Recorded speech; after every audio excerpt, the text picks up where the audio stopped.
سید خرم احمد صاحب کراچی، السلام علیکم۔ آپ کے یاد فرمانے کا شکریہ۔ آپ کا سوال ہمیں موصول ہوا، بلکہ دو سوال جواب حاضر۔ آپ نے پوچھا غوث اعظم کی کشتی پھرانے والے واقعے کی صحیح حقیقت کیا؟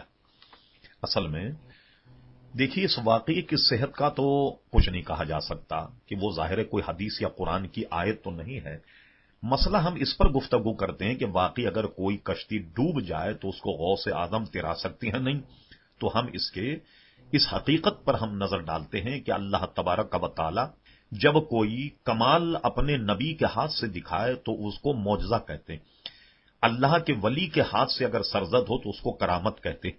اسی طریقے سے محققین یہ لکھتے ہیں، جیسے کہ داتا گنجبخش علی حجویری نے تو کشف المعدوم میں پورا باب باندھا کہ معجزہ کیا ہے، کرامت کیا ہے۔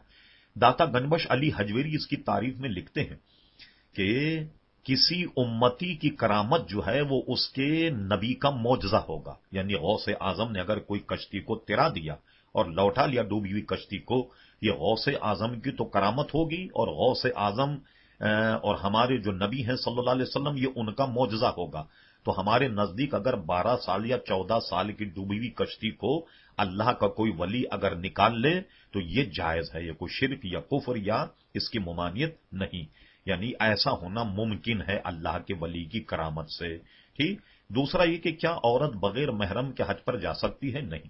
علماء فرماتے ہیں کہ بغیر محرم کے کوئی عورت حج تو دوسری بات ہے، شرعی سفر نہیں کر سکتی۔ شرعی سفر سے مراد جہاں نمازیں قصر پڑھی جائیں، 57.5 میل سے کچھ زائد، جس کو ہم کہتے ہیں 57 میل کا سفر اگر عورت کرے کہیں بھی جائے، جیسے کراچی سے حیدرآباد یا کراچی سے ٹھٹہ، تب بھی عورت بغیر محرم کے سفر نہیں کر سکتی۔